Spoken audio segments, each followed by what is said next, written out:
సకల ఘనత మహిమ ప్రభావములు సర్వలోక దేవునికే చెందును కాక. ఇదేంటి కొత్త గ్రీటింగ్ కొత్తలాగా ఉంది అని మీరు అనుకుంటే, నేను చెప్పే దేవుడు ఒక ప్రాంతానికో ఒక గ్రూప్కో ఒక మతానికో చెందిన దేవుని గురించి నేను చెప్పట్లే. యావత్ ప్రపంచాన్ని దాంట్లో ఉండే మానవాల్ని సృష్టించిన దేవుని గురించి నేను చెప్తున్నాను. మీరు ఈ వీడియో చూడడం తటస్థిస్తే దీనికి ముందు చేసిన వీడియో దేవుని మర్మం, దేవుడు యేసయ్య ద్వారా మనకు చెప్పిన పరలోక మర్మాలు, దేవుని చిత్తము ఏంటి, దానికి మనం చేయవలసిన బాధ్యత ఏంటి, అసలు మనం ఇంకా ఎందుకు బ్రతికున్నాము, మన జీవిత గమ్యం ఏమిటి అనేవి పోయిన వారము మనం గమనించి ఉన్నాము. ఒకవేళ వీలైతే ఆ వీడియోని కూడా మీరు చూడండి. క్లుప్తంగా చెప్పాలంటే దేవుని చిత్తం అనగా ఆయనకు మొట్టమొదట సర్వాధికారం ఉండేది. ఇప్పుడు ఆ సర్వాధికారము దొంగలింపబడి లూసిఫర్ దగ్గర కొంతమంది మనుషుల చేతిలో అది ఉంది. ఇప్పుడు మరి ఎలాగా దానికి మనం బాధ్యతగా మనం ఏం చేయాలంటే తప్పిపోయిన కుమారులని చేపల్లాగా తప్పిపోయిన దేవుని కుమారులని పట్టుకొని వచ్చి దేవుని కుమారులుగా మనం మార్చాలా. ఒక్కొక్క దేవుని కుమారుడు నూరంతలుగా ఫలించాలా. ఎవరిని పోలి ఫలించాలంటే యేసయ్యను పోలి ఫలించాలా. ఎందుకంటే విత్తనమును పోలి ఫలించాలని యేసయ్య ఆ వితువాని ఉపమానంలో చెప్పాడు. క్లుప్తంగా ఇది జరిగింది. అక్కడ మనం బాధ్యతగా మనం ఏం చేయాలంటే నూరంతలుగా ఫలించాలి. ఆ నూరంతలుగా ఫలించినప్పుడు ఒక కాపులో 100, రెండో కాపుకి 10,000 అయితే 10,000 10 లక్షలు అయితే 10 లక్షలు 10 కోట్లు అయితే 10 కోట్లు 1000 కోట్లు అయితే 5 కాపులలో పరలోక రాజ్యం అక్కడో ఎక్కడో లేదు కానీ మీ మధ్య ఉన్న అన్న సత్యాన్ని ఆ రోజు పోయిన వారం వివరించడం జరిగింది. అయితే ఈరోజు మీరు తెలుసుకోవాల్సింది ఏంటంటే దేవుని కుమారులకి, తప్పిపోయిన కుమారులకి వాళ్లకు ఏ విధమైన తేడాలు ఉంటాయి, మరి తప్పిపోయిన కుమారులు ఎవరై ఉంటారు అనేదాన్ని మనం గమనించడానికి వాక్యంలో మత్తయి రాసిన సువార్తలో 7:21 మనం గమనించినట్లయితే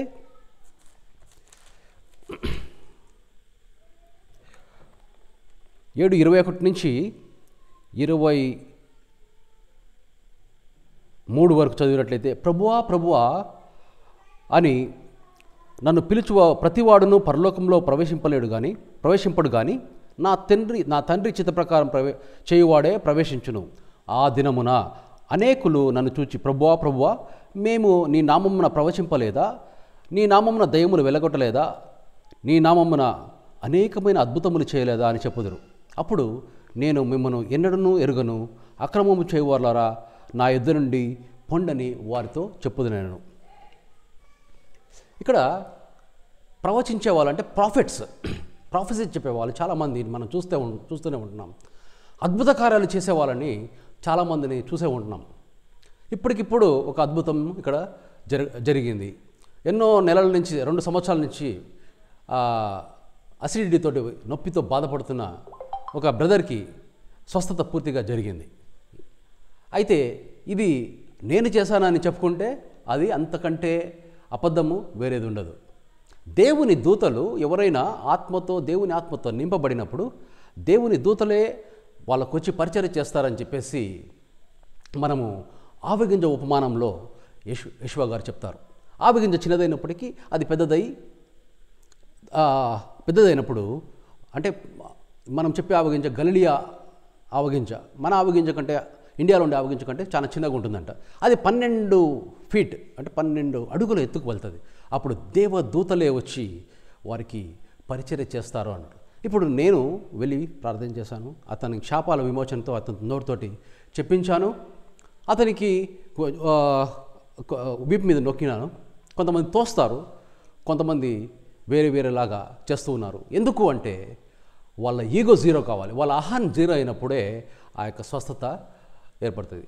బాగా స్ట్రైట్గా నిలబడుకున్న వాడికి, నా కాళ్ళ మీద నిలబడినాడు, నాకు అన్నీ తెలుసు అనుకునే వానికి దేవుని ఆత్మ వాళ్ళకు స్వస్థపరచడానికి, దేవుని దూతలు వాళ్ళని స్వస్థపరచడానికి వచ్చినప్పుడు కానీ వీళ్ళు రిసీవ్ చేసుకోవాలనే స్విచ్ వాళ్ళ దగ్గర ఉంటుంది. ఆ స్విచ్ వాళ్ళు వేసుకోరు. అందుకే యేసయ్య అంటాడు, మీ నమ్మకమే మిమ్మల్ని స్వస్థపరిచింది పోండి అంటాడు. అయితే స్వస్థత చేసిన యేసయ్యనే ఆ క్రెడిట్ తనకు తాను తీసుకున్నప్పుడు మనము నా ద్వారా స్వస్థత జరిగింది, నేను ఇంతమందిని లేపినాను, చనిపోయే వాళ్ళు లేపినాను, నేను ఇంతమంది చెప్పుకోవడము అది వేస్ట్, వృధా ప్రయాస. ఎందుకంటే దేవుని కుమారులు ఏం చేస్తారంటే ఆ సకల ఘనత మహిమ ప్రభావములు దేవునికి ఇవ్వడానికి ప్రయత్నం చేస్తారు, దాన్ని దొంగలించడానికి ప్రయత్నం చేయరు.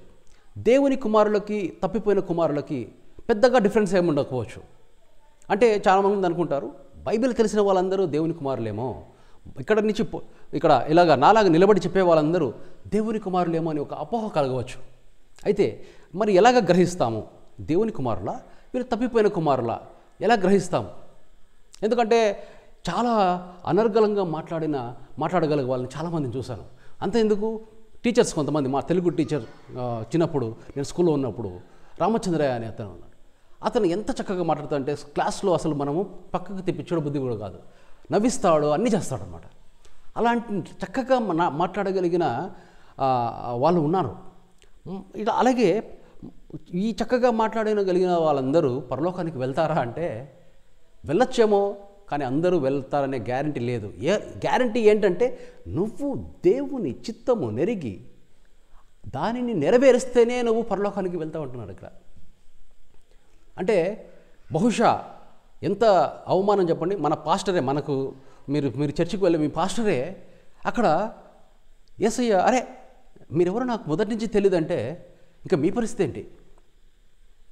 అయితే దీన్ని బట్టి మనం ఏమర్థం చేసుకోవాలంటే పాస్టర్ వాళ్ళు బిషప్, వాళ్ళ పెద్ద పెద్ద బిరుదులో, లేకపోతే స్వామీజీ, ఆ స్వామీజీ, పండిటు, ఇమాము, ఇలా పెద్ద పెద్ద పేర్లు పెట్టుకొని ఒక రిలీజియస్ సంస్థలను ఏర్పాటు చేసిన వాళ్ళు పరలోకానికి వెళ్తారనే గ్యారంటీ లేదు. ప్రభువా అని యేసయ్యతో జపం చేసేవాళ్ళు, యేసయ్యని జపం చేసేవాళ్ళు వెళ్తారని గ్యారంటీ లేదు. ఎవరు వెళ్తారని ఇది చెప్పింది నేను కాదు చెప్పింది, నేను చెప్పే ప్రతి మాట యేసయ్య చెప్పిన మాట, దేవుని మాట యేసయ్య నోట, దేవుని మాట యెషువా నోట, అదే మాట నా నోట నీ నోట అయి ఉండాలి. యెషువా ఏం చెప్తున్నారంటే మీరు ప్రభువా నేను 24 గంటలు పిలిచినా మీకు లాభం లేదు, అసలు మీరు ఎవరో నాకు తెలియదు అంటున్నాడు. వీళ్ళు అంటున్నారు అయ్యో మీ నామమున మేము ప్రవచించింది మీ అంటే ప్రొఫెసర్ చెప్పినారు, వీళ్ళు ఫ్యూచర్లో ఏం జరిగి చెప్పారు, మీ నామమున మేము దయ్యాలను వెళ్ళగొట్టితిమి, అథారిటీ చూపించారు వాళ్ళు, అక్కడ స్వస్థత పరిచారు. ఇంకా కొంతమంది చెప్పొచ్చు నేను మీ నామమున చర్చలు కడితిమి, మేము నీ నామమున సంస్థలు ఏర్పాటు చేస్తేమి, మీకు మీ నామమున మేము పెద్ద పెద్ద పాస్తులను సంపాదించేదేమి అంటారు వీళ్ళు. అప్పుడు నన్ను ఇవి కాదు మనకు కావాల్సింది, నువ్వు సంఘాలను ఏర్పాటు చేసినావు నాకు అవసరం లేదు, నువ్వు మీ యొక్క మినిస్ట్రీని మరి 1000 కోట్లుగా చేసినావా నాకు అవసరం లేదు, నీ 1000 కోట్లు నాకెంత అంటున్నాడు దేవుడు.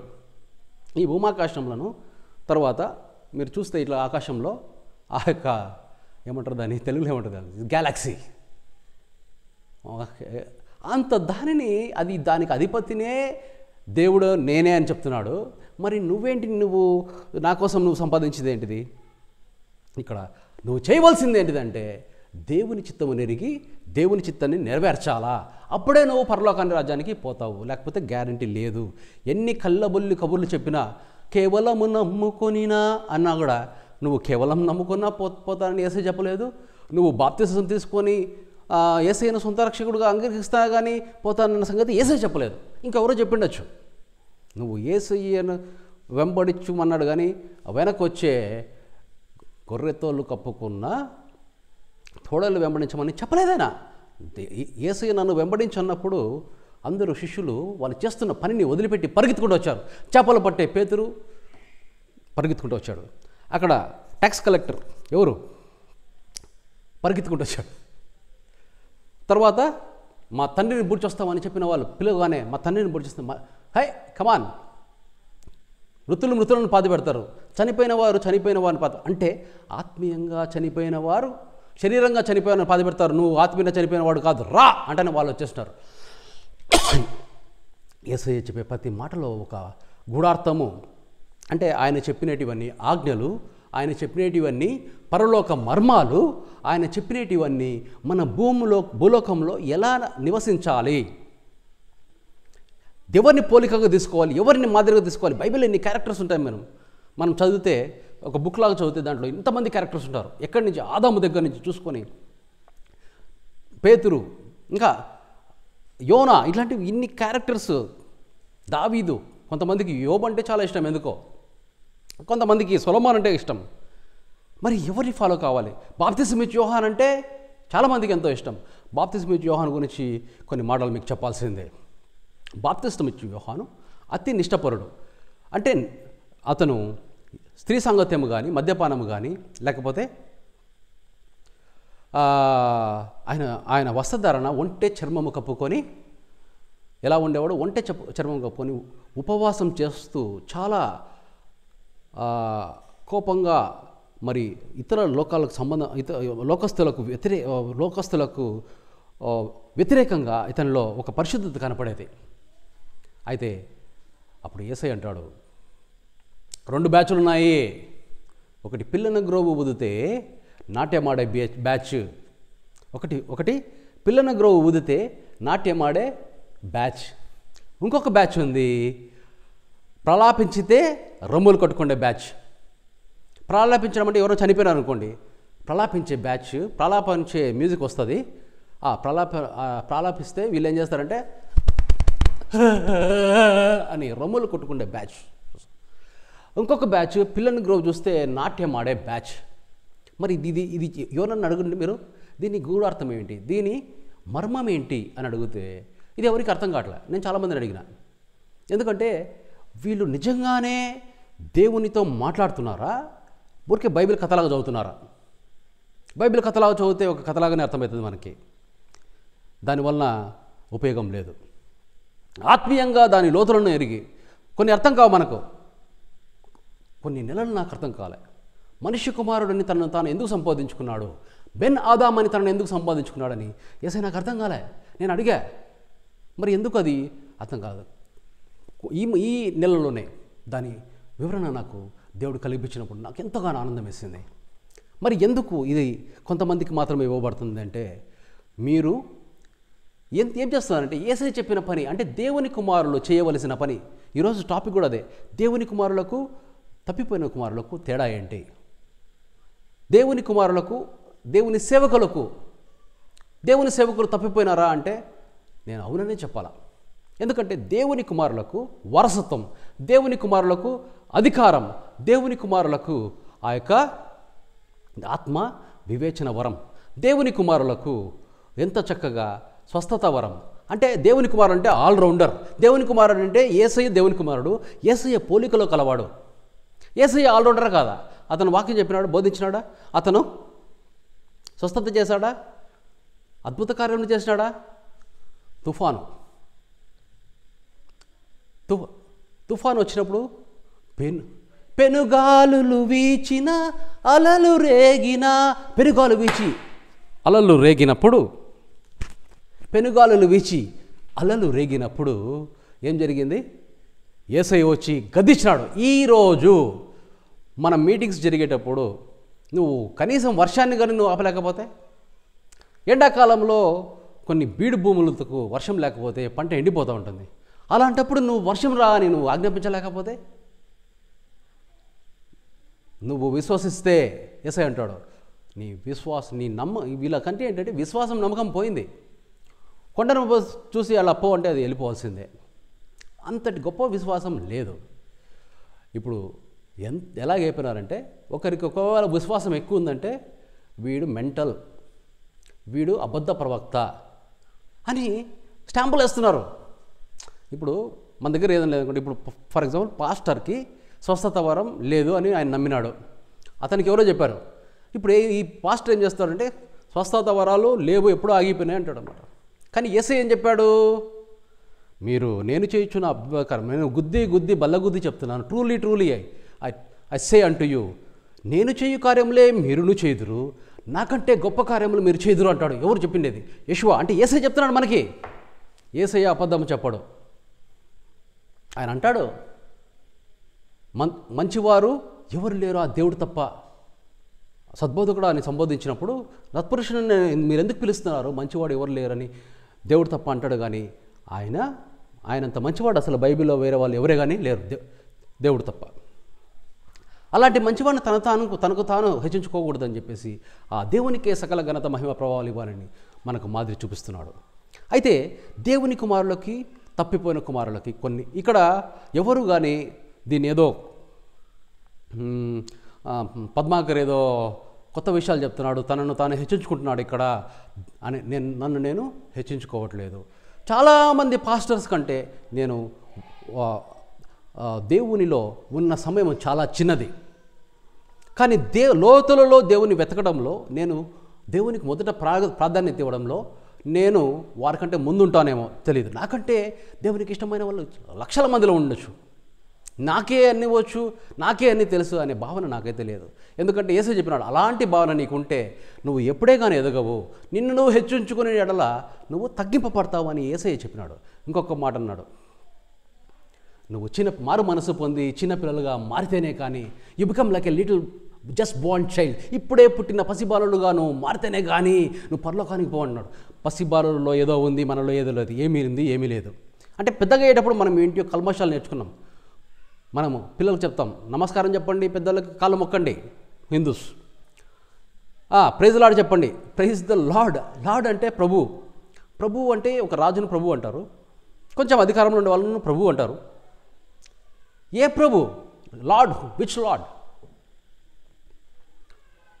అందుకే గ్లోరీ టు గాడ్.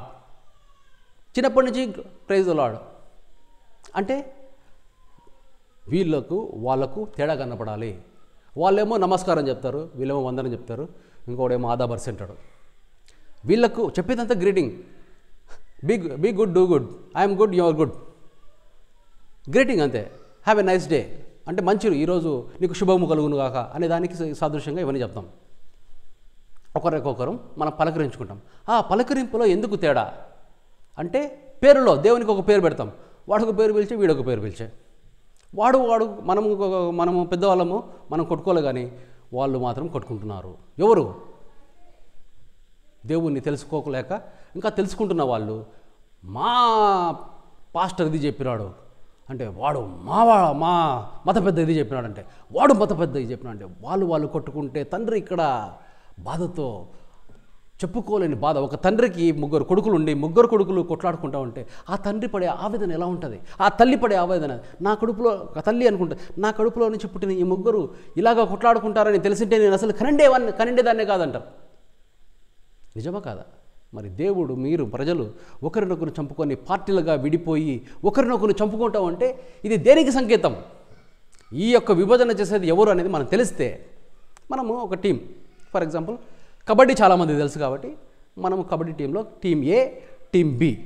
ఇప్పుడు టీం ఏ వాళ్ళందరూ కలిసికట్టుగా పోటీ చేస్తే కానీ టీం బి తోటి గెలవలేరు. టీం ఏ ఎంత పెద్ద టీం అయినా కానీ వీళ్ళల్లో విభేదాలు వచ్చి ఒకరు సపోర్ట్ చేసుకోకపోతే వాడిని పట్టుకునే ఛాన్సే లేదు అవతల వచ్చేదాన్ని. ఒకరికొకరు చేతులు ఇచ్చుకొని ఒకరికొకరు భుజం ఆనించుకొని వాడిని పట్టుకొని వాడిని అవతల టీం వాడు వచ్చినప్పుడు వాడిని పట్టుకుంటే వీళ్ళకి పాయింట్. వీళ్ళు అక్కడికి పోయినప్పుడు వాళ్ళ టీం కూడా అదేవిధంగా ఐక్యత కలిగి ఉండాలా అనే దానికి ఒకటే మీనింగ్, ఏక మనస్సు కలిగి ఉండాలా. ఎక్కడైతే ఏక మనస్సు కలిగి ఉంటారో అక్కడ దేవుని ఆత్మ ఉంటుంది. యేసయ్య అంటాడు నేను ఉంటానంటున్నాడు.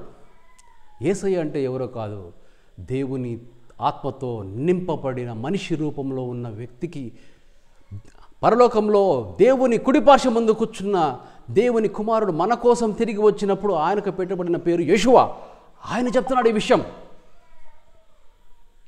నేను చెప్తే నమ్మకపోవచ్చు, మీరు యేషువా చెప్తే నమ్మకపోవచ్చు, కానీ యేషువా చెప్పిన మాటలు మీరు గమనిస్తే అవి ఆయన మాటలు కానే కాదు.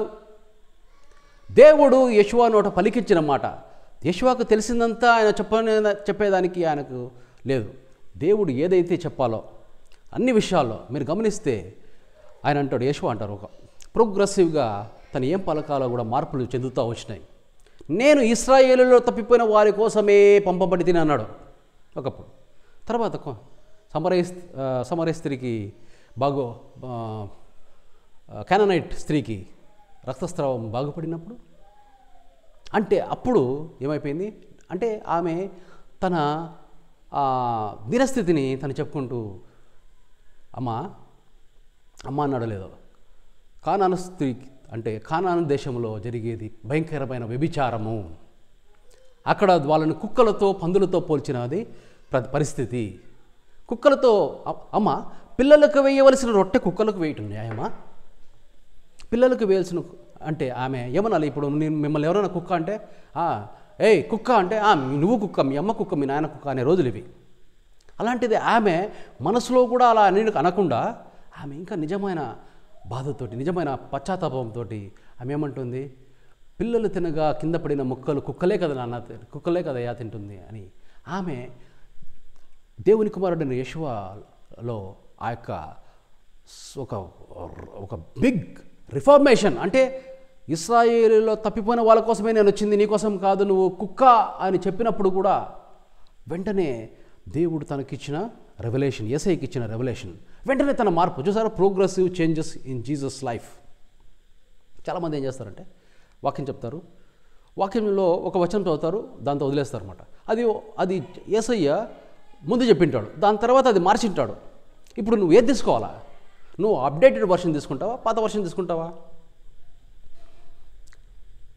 నేను ఒక సాఫ్ట్వేర్ ఇంజనీర్.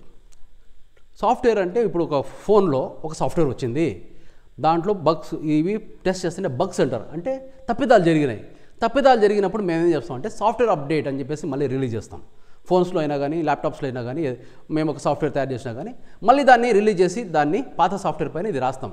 కొన్ని ఫైల్స్, పాత ఫైల్స్ని తీసేసి కొత్త ఫైల్స్లో ఆ ప్రాబ్లమ్ రెక్టిఫై చేస్తాం, దాన్ని కరెక్ట్ చేసి పెడతాం.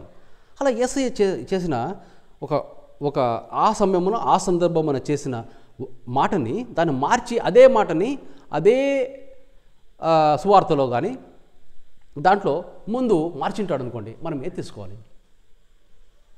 కొంతమంది అంటారు దేవుని యొక్క డిసైపుల్స్, అప్పుడు ఉన్న 12 మంది శిష్యులను చేర్చుకునుడి అనే మాట ఉంటుంది మీకు. కానీ ఇప్పుడు ఉండే పాస్టర్స్ని చేర్చుకునుడి అనేది దానికి వర్తించదు. చాలామంది ఏంటంటే నాకు ఎంతోమంది దేవుని సేవ చేసే వాళ్ళు చాలామంది నాకు పరిచయం ఉంది, కొన్ని వేల మంది వాళ్ళతో నాకు పరిచయం ఉంది. చాలామందికి వారికి నేను ట్రైనింగ్ ఇవ్వడం కూడా జరిగింది. నంద్యాల, కడప, ప్రొద్దుటూరు, నెల్లూరు, ఇలా వివిధమైన వేరే హైదరాబాద్, బెంగళూరు ఈ ప్రాంతాల్లో నేను హాస్టళ్ళకి ట్రైనింగ్ ఇవ్వడం జరిగింది. మీరు దేవుని సేవకులు కాదు, మీరు దేవుని కుమారులు. దేవుడు మీకు అన్ని వరాలు ఇచ్చున్నారు. మీ జోబులో మీరు ఏం చేస్తున్నారంటే దేవుడు మీకు చెక్కు రూపంలో, ఒక ఉపమాన రీతిగా చెప్తున్నా, చెక్కు రూపంలో మీకు అన్నీ ఇచ్చేశాడు. దేవుడు మాట చెప్తూ నువ్వు స్వస్థపరిచెదవు అన్నాడు, అదొక చెక్. నువ్వేం చేయాలి? ఆ చెక్ తీసుకొని జోబులు పెట్టుకుంటున్నావు, కానీ నువ్వు లేకపోతే ఇది నాది కాదు చెక్ అని చెప్పేసి ఇన్ని కోట్లు నాకు ఎందుకు వస్తాయని చెప్పేసి పడేస్తున్నావు, లేకపోతే జోబులు పెట్టుకుంటున్నావు. కానీ నువ్వు తీసుకొని బ్యాంకులో వేసుకొని దాన్ని వాడటం లేదు. నువ్వు బ్యాంకులో వేసి వాడకపోయినా నష్టమే, నువ్వు బ్యాంకులో వేయకపోయినా అది ఎంకాషే కాదు. ఇలాంటి దేవుడు ఇచ్చిన వరాలను నువ్వు ఉంచుకొని కూడా నువ్వు స్వీకరించలేకపోతే, దానిని నువ్వు మెటీరియలైజ్ చేయకపోతే, దేవుని మహిమ కోసము ఏమంటాడు యేసయ్య? దేవుని మాట ఏం చెప్తున్నాడు? దేవుని మాట యేషువ నోటలో, మీరు లోకానికి వెలుగైనారు, మీరు లోకానికి ఉప్పై ఉన్నారు. మీ సత్క్రియలతో దేవునిని మహిమపరచు. ఎలా మహిమపరచాలా? నీ సత్క్రియలు అంటే ఎక్కడ ఏం మన సత్క్రియలు అంటే మంచి అనేదే. నువ్వు దేవుని ఆత్మ సంబంధమైన పని చేసినప్పుడు అది మంచి సత్క్రియ. సువార్త అనేదే నిన్ను దేవునికి దగ్గరగా చేసేదే సువార్త. ఒకవేళ పాస్టర్ వచ్చి నీకు దేవునికి మధ్యలో దుంకాలనుకుంటే అది సువార్త కాదు, దుర్వార్త. నిన్ను దేవునికి దూరంగా చేసి నేను దూరుతున్నా మధ్యలో. నేను ఎందుకు దూరుతున్నాను? నేను దూరకూడదు. యేసయ్య ఏం చేశాడు? తను దూరాడా మధ్యలోకి? నన్ను ఆరాధించని చెప్పాడా? నన్ను ఆరాధించండి, నేను దేవుని ఆరాధిస్తానని చెప్పినాడా? మీ తండ్రి అయిన దేవుని మీరు ఆరాధించండి, మీ తండ్రి చిత్త ప్రకారము, మీ తండ్రి అయిన దేవుని చిత్త ప్రకారము నువ్వు చేయి. నీ తండ్రి అయిన దేవుని నువ్వు పూర్ణ మనసుతో, పూర్ణ హృదయంతో, పూర్ణ ఆత్మతో ప్రేమించము అన్నాడు. Join your spirit and God spirit to join together. నువ్వు దేవునితో అనుసంధానమై అంటుకట్టబడి ఉండు అని దేవునితో టచ్ చేసుకోవాలని చెప్పినాడు. కానీ యేసయ్యని దూరనప్పుడు మరి నువ్వెవరు వాళ్ళకు దేవునికి మధ్యలో దూరడానికి?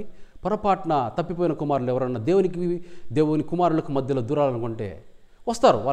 వాళ్ళు దేవుని వెతుకుంటా ఎవరన్నా ఒక రిలీజియస్ ప్లేస్కి వచ్చారంటే అది ఏ రిలీజియన్ అయినా కావచ్చు. ఎందుకు వస్తారు వాళ్ళు? దేవునిని తెలుసుకోవాలా అని వస్తారు, లేకపోతే తన వస్త్రధారణ, తన అందచందాలు చూపించుకోవాలని వస్తారు, లేదా ఒక ఉద్యోగ అవసరం కోసమో, లేకపోతే ఒక గ్రూప్ బిహేవియర్ కోసం వస్తారు. కానీ దేనికి వెళ్ళాలి ఒక రిలీజియస్ ప్లేస్కి అంటే దేవునికి మనము పరిచయం చేసుకుందామని వెళ్ళాలి, దేవుణ్ణి తెలుసుకోవడానికి వెళ్ళాలి. నువ్వు చిన్నప్పటి నుంచి పోయి ఇంకా దేవుణ్ణి తెలుసుకోలేకపోతే నువ్వు ఏం చేస్తున్నావో నువ్వు గ్రహించుకోవాలి. బైబిల్ అందరికి ఇచ్చింది. ఒకవేళ మీకు చదువు రాకపోతే కొన్ని ఫోన్స్లో ఆ బైబిల్ చదివే యాప్ ఉంటుంది. అది మత్తయి, మార్కు, లూకాసు వార్తల్లో దేవుని మాట యెషూవా నోట రెడ్ కలర్స్లో కొన్ని ఎడిషన్స్లో ఉంటుంది.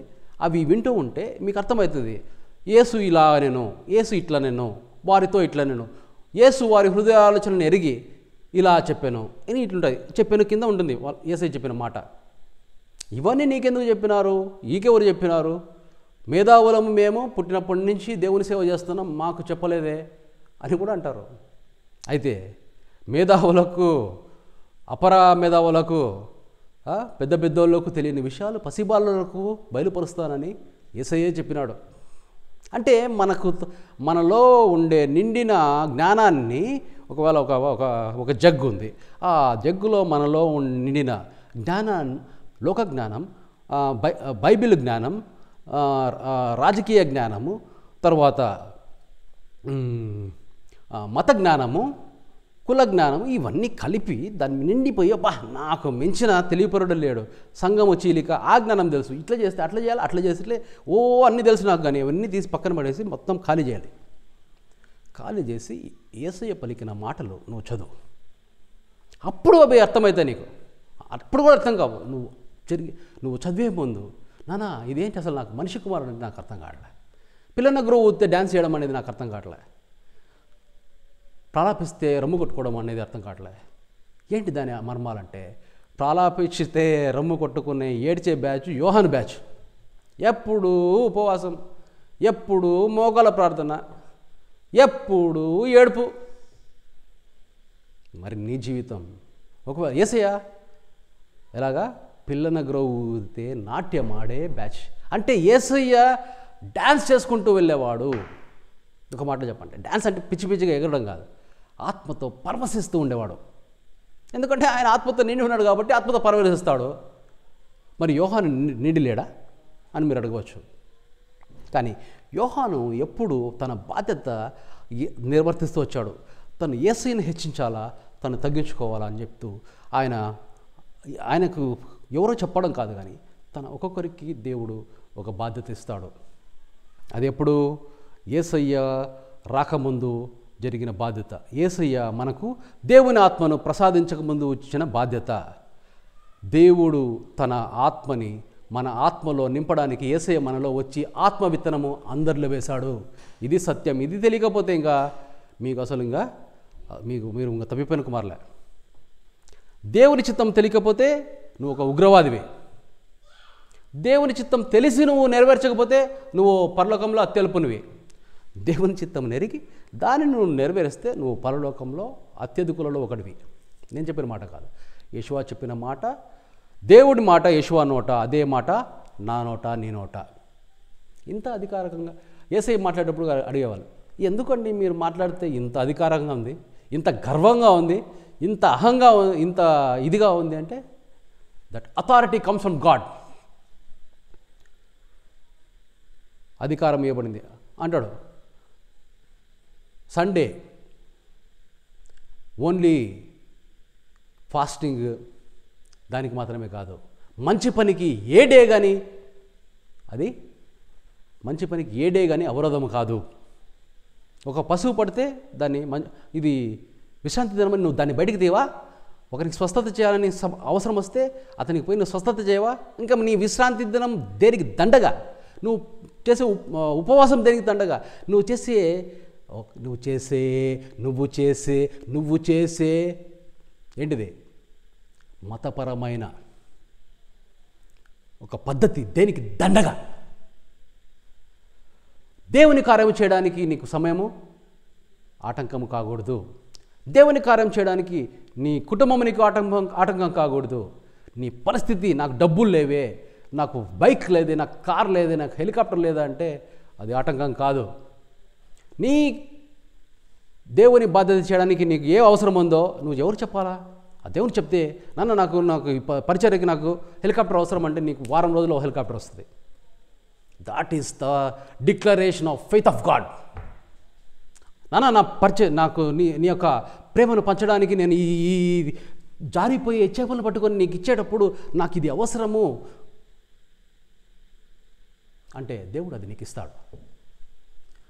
నువ్వు దేవుని బాధ్యత తీసుకున్నప్పుడు నీకు కావాల్సినవి ఆయన అరేంజ్ చేస్తాడు. నీ బాధ్యత ఆయన తీసుకుంటాడు. మీరు నమ్మరు అసలు. ఒకసారి పాస్టర్స్ అందరితో వెళ్తున్నాను. దాదాపు 7 కిలోమీటర్లు నేను అసలు స్పష్టంగా నాకేం తెలియదు. ఆ కిలోమీటర్ రాయి చూస్తే నేను చూసిన కిలోమీటర్ రాయి నెక్స్ట్ చూసిన కిలోమీటర్ రాయికి 7 కిలోమీటర్ల డిఫరెన్స్ ఉంది. నా వెనకాల పాస్టర్స్ అంతా ఉన్నారు. అసలు 7 కిలోమీటర్స్ నేను నిద్రపోయినాను. ఎలా టర్న్స్ కూడా స్ట్రైట్ రోడ్ ఏం కాదు, తిరుగుతానే పోయింది అది. అంటే మనము దేవుని పని చేస్తే దేవుని దూతలు మన పని చేస్తారు. ఇది సత్యం. ఇది నా జీవితంలో జరిగిన యథార్థ గాథలు నేను చెప్పేది. నేను దేవుని ఎప్పుడు నాకు ఇది కావాలి అని అడుక్కోను. నేను చెప్తానంతే, ఇది అవసరం అనుకుంటా, ఈ స్థలము నాకు నీ బాధ్యత నిర్వర్తించడంలో అవసరమవుతుంది అనుకుంటున్నాను, వచ్చేస్తుంది. ఎంతోమంది నా చర్చను మీకు తీసుకోండి అని అడిగినప్పుడు నేను తీసుకోలే. తీసుకుంటానేమో, కానీ అదైతే తీసుకోలే. ఈ మనేల్ గారు బెంగళూరు నుంచి ఇక్కడ ఈ కడప ప్రదేశంలో ఒక చర్చ్ ఉంది. ఆ చర్చిని వేరే వాళ్ళు కబ్జా చేసేస్తారు. ఆ ఇల్లు ఉంది, ఆ ఇల్లు నీకే తీసేసుకో, ఆ చర్చి కూడా నీకే తీసేసుకో. తర్వాత నాకే పొద్దు దాంట్లో నుంచి అక్కడ దేవుని పరిచయం సక్రమంగా జరగాలన్నప్పుడు అది తీసుకోవాలి. నేను నాకే కానీ ఆశ ఉంటే వెంటనే పోయి రిజిస్ట్రేషన్ చేసుకొని నేను చెప్పి 2 సంవత్సరాలు అవుతుంది చేయడానికి ఆయన రెడీ. కానీ యేసయ్య ఏం చెప్పినాడు? యేసయ్య చెప్పింది నీ ఆస్తి నమ్మి బీదలకేమో అన్నాడు. అది చాలా కష్టమైన పని, ఎవరు చేయలేని పని. అది నేను చేసే పని. బీదలంటే కొన్నిసార్లు చీరలు పంచడానికి వెళ్ళినప్పుడు ఏమవుతుందంటే బాగా బంగారు దండలు అన్నీ వేసుకొని పెద్ద పెద్ద ఇళ్ళలో నుంచి పరిగెత్తుకుంటూ వస్తున్నారు చీరలు తీసుకోవడానికి. అంటే వాళ్ళకేంటంటే ఏదో ఫ్రీగా ఇస్తున్నారు, ఇది గవర్నమెంట్ ఇస్తున్నారు, లేకపోతే వేరే దేశం నుంచి ఎవడో పంపిస్తే. అసలు వేరే దేశం నుంచి మన దేశానికి దేవుని పని కోసం డబ్బులు ఎందుకు పంపిస్తారండి? మన దేవుడు కాదా? వేరే దేశం దేవుడా? అంటే వాళ్ళ దేవుడు మీరు చెప్తే మీకు డబ్బులు ఇస్తామని చెప్తున్నారా? ఇప్పుడు నేను ఒక చోటుకి వెళ్తే మాకేమి ఇస్తారండి మీరు డబ్బులు? నేను డబ్బులు మీకు ఎందుకు ఇవ్వాలండి? అంటే దేవుడు నావాడు, నువ్వు దేవుడు నీవాడు కాదు. నా దేవుడిని నువ్వు ప్రకటించడానికి నేను డబ్బులు ఇవ్వాలా నేను? దీనివల్లనే ఏమవుతానంటే ప్రతి దాంట్లో ధనము డబ్బులు. అంటే యేసయ్య పెద్ద పెద్ద పనులు చేసినప్పుడే ఉచితంగా ఇచ్చింది కనుక ఉచితంగా చేయండి, ఫ్రీ అన్నాడు. మరి ఎట్లా అండి ఫ్రీగా చేస్తే మరి మా చర్చ నడిచేది ఇలాగా? మరి ఇలాగా అంటే అక్కడే విశ్వాసం అనేది ఉంటుంది. నువ్వు చర్చ్ నడిపేది కానీ దేవుని సేవ చేసేది కానీ డబ్బుల కోసం చేసినావంటే నువ్వు ఏమవుతావు అంటే పనుడు అవుతావు. పనుడికి జీతం ఇస్తారు, కొన్నిసార్లు సరిపోతుంది, కొన్నిసార్లు సరిపోదు. ప్రతిసారి నీకు సర్వసమృద్ధి ఉంటుందనేది తెలియదు. అయితే ప్రతిసారి సర్వసమృద్ధి ఉండేది దేవుని కుమారులకి. అడగక ముందే అక్కరలెరిగి అవసరాలు తీర్చిన నా దేవుడా. మనం అడగక ముందే అవసరాలు తీర్చే పరిస్థితి ఉన్న దేవుడు మన దేవుడు ఎట్లాంటి దేవుడు అంటే ఆదాము హవ్వలకే ద అబండెన్స్ అండ్ ప్లెంటిఫుల్నెస్. అంటే తను ఇచ్చినది ఎంత అంటే 2 మనుషులకు కాదు, కొన్ని లక్షల కోట్ల మంది తినగలిగిన చేపలు, ఆ పళ్ళు, ఆ యొక్క జంతువులు, నీ ఏమన్నా తినో ఇద్దరికే. అలాంటి దేవుడు ఆదాము వల్లే కదా ఒక చెట్టు ఇద్దాం, ఒక పిట్ ఇద్దాం, దాన్ని కోసుకొని తింటాడు. ఎందుకు ఇద్దరికి ఎంత ఎక్కువ వద్దులే అనలేదు. ఒక చిన్న పిల్లి ఇద్దాం, ఇంత చాలే వాళ్ళకి అనలే. సకలమునిచ్చిన దేవుడు మన దేవుడు. మరి ఆయన అంత సర్వ సమృద్ధి ఇచ్చే దేవుడు అయితే నీకు రావట్లేదంటే మధ్యలో ఎవడో దొంగతనం చేస్తున్నాడు కదా. ఎందుకు దొంగతనం చేస్తున్నాడు అంటే నిన్ను తీసుకునే దారిని నిన్ను పక్కన పెట్టి వాడు దూరుతున్నాడు మధ్యలో. వాడు దూరినప్పుడు నీకు డైరెక్ట్గా రాదు, నీకు మధ్యలో లేయర్స్ ఉంటాయి. పైనేమో కుండపోతు వర్షము వాడు పట్టేసుకున్నాడు, మళ్ళీ కొంచెం దాంట్లో కారి కిందికి వచ్చింది, ఇంకోటి పట్టేసుకున్నాడు. లాస్ట్కి నీకు వచ్చేది 2 చుక్కలు వస్తాయి. సరిపోతుందా? అంటే ఏం చేయాలి అంటే నేను మీరు సర్వసమృద్ధి ఉంటుంది కాబట్టి ఇట్లా చేయాలని చెప్పట్లే. మీరు దేవుని కుమారులు కావాలా, అది మీ సృష్టి ధర్మం. మనము దేవుని కుమారులుగానే పుట్టినాము, కానీ దేవుని బాధ్యత నెరవేర్చడం మనకు తెలియాలి. దేవుని బాధ్యత నెరవేర్చినప్పుడు మనం ఏమవుతామంటే సర్వసమృద్ధిలోకి వస్తాం. ఇది అయితే అది వస్తుంది, కానీ దానికోసం పోతే ఇది రాదు అది రాదు. నాకు డబ్బులు వస్తాయి, నాకు సర్వసమృద్ధి వస్తుంది, అరే పద్మాకర్కి సర్వసమృద్ధి ఉంది, ఆయన అంత గొప్ప అంట, ఆయనకు ఇట్లా అంట అట్లా అంట అని నన్ను వెంబడించారు అనుకోండి, మీరు బోర్లు బక్కలు పడతారు. నేను యెషువాను వెంబడించింది కనుక మీరు నన్ను వెంబడించిందని చెప్పేంత మూర్ఖుని కాదు నేను యెషువాను వెంబడించింది కనుక మీరును యెషువాను వెంబడించుడి. ఎంత ఉంది టైం? 34. ఓకే. సకల ఘనత మహిమ ప్రభావములు ఆ దేవునికే చెందునుగాక.